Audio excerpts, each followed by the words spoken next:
con la doctora. Muchas gracias. Bienvenida nuevamente a esta su sección, la que usted hace.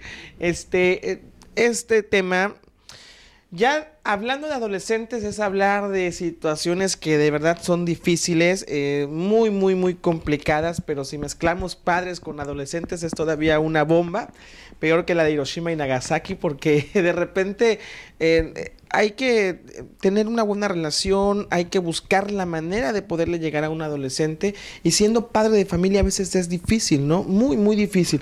Por eso ahora vamos a tocar ese tema que lleva por nombre claves para mejorar la relación padre-hijo con un adolescente, ¿no? Claro que sí. Fíjate que, Paquito, normalmente nos dicen que la personalidad del niño está determinada de los 0 a los 7 años, pero la identidad del joven está determinada en el proceso de su adolescencia. Por eso es que es en este momento cuando ni son niños ni son adultos, tienen responsabilidades de adultos y luego se quieren sentir niños y luego se quieren sentir... Es un relajo tremendo, dijeras tú.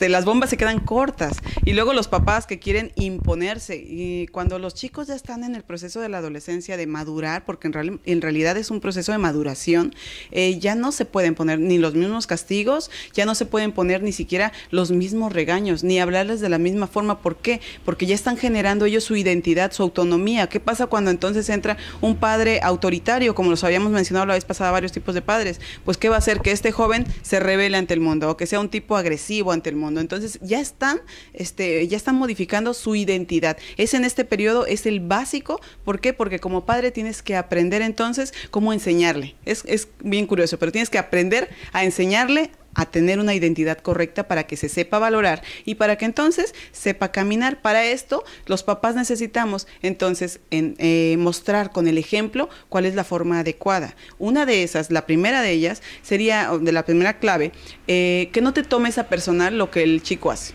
Porque los padres dicen, es que no me quiere porque yo soy su papá y que a mí me contestó y que se salió justo cuando yo no sé qué y solo le hace caso a su madre y no sé qué. No te lo tomes personal, en realidad no es contigo. Él está en un proceso en el cual ni él mismo se comprende, ni él mismo se entiende. Entonces, si tú te lo tomas personal, entonces empiezan a entrar otras situaciones. Empieza a entrar a lo mejor el enojo, el coraje, y ya empieza esta situación de que pareciera que los papás compiten con los hijos. Esto se da entre varones, más que con la mamá. Entonces, lo que no debes de hacer es tomártelo a personal. ¿Por qué? Porque para empezar el chico ni le importas tanto ahorita, ni le importa tanto la otra persona, ni la mamá, ni el mundo, porque ni siquiera sabe él en qué está. Es un proceso psicológico muy fuerte en el cual están muriendo unas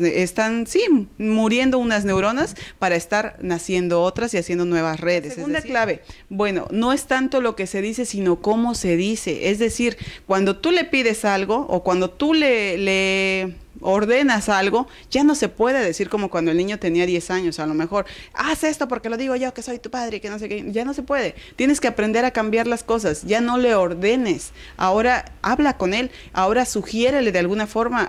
Hay palabras, por ejemplo, cambiar la palabra no por alternativas distintas, como por ejemplo, yo preferiría o estaría bien esto. Esto le hace pensar a él que él tiene opciones para poder reaccionar de alguna forma, aunque en realidad los papás sabemos que detrás de esto no es cierto, no tiene opciones. Simplemente tú le estás manejando que él crea que tiene opciones. ¿Por qué? Porque de esta forma se siente también valorado. Esa es una de las claves. Otra clave más es que eres su padre, no su amigo. Y lo hemos manejado muchas veces. Amigos va a tener muchos. El padre es el que viene y da las estructuras. El padre es el que viene y da las órdenes. Es el que orma al hijo. Entonces, muchos padres cuando los hijos son adolescentes tratan de ser los mejores amigos, los cuates.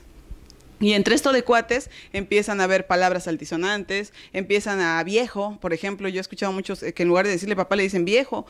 Ahí ya le están faltando al respeto. El papá está permitiendo demasiado y no está como hormando las reglas.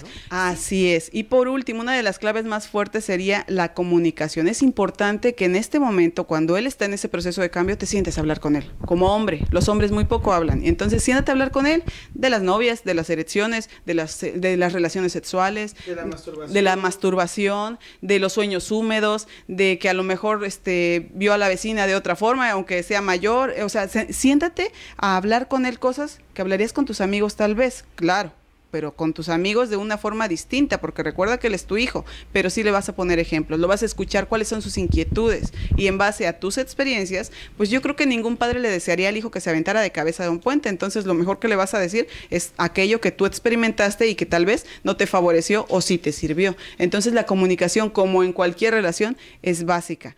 Hay puntos necesarios para cuando castigues a tu hijo. El primer punto, siempre que termines de castigar a tu hijo, no importa la edad que sea, no importa la edad que tenga, siempre termina después del regaño, del castigo, pero aún así te amo. Recuerda que esto lo que va a hacer es que el joven sabe que repruebas la actitud, repruebas el acto, más no lo repruebas a él, ¿ok? ¿Qué pasa, doctora, cuando hay adolescentes que no permiten tener una comunicación, que no permiten tener ese acercamiento, que no tienen ese respeto hacia el padre, quizá por los errores que de niños que de padres con niños cometieron, yo qué sé, pero sí nos los encontramos, sí están, y en el momento en el que el padre quiere comunicarse con su hijo, en el momento en el que el padre quiere hacer ver que él es el padre y no el amigo, como lo hemos comentado hace un momento, ¿cómo cambias todo esto? ¿Recuerdan ustedes una frase de los abuelos que decía, tú cosechas lo que siembras? Entonces ahí lo ven. Bien, pues ahí están algunas de las claves. Otra de las que creo que es importante y que la estaba leyendo precisamente en el que tiene es precisamente la cuestión de los gritos, ¿no? Siempre, creo que muchas veces en la mayoría de las familias se cae en este terrible error que son los gritos y aún peor en los golpes a veces. Claro que sí, con los gritos nos enseña. Los gritos, el que más grita es el que menos sabe, eso es lo más triste. Yo siempre lo digo, cuando dices muchas groserías, incluso se lo digo a los chicos que vienen, ¿te has dado cuenta cuando estás platicando con tus amigos y dices, un montón de groserías y una que otra palabra, realmente no dijiste nada? Y se empiezan a reír. Pues sí, ¿verdad? No me había dado cuenta. Lo mismo pasa en casa, pero nosotros no nos detenemos a observar. Con gritos no se puede enseñar a los chicos. Cuando tú te notes que a lo mejor el tema que están manejando tú, varón, con tu hijo, porque he tenido varones que se agarran a golpes con sus propios hijos y eso es tan triste. Cuando tú veas que la situación se está saliendo a lo mejor de tus manos, levántate y vete de ahí. Sal a caminar, enfríate, porque volvemos al punto número 1, no te lo tomes personal.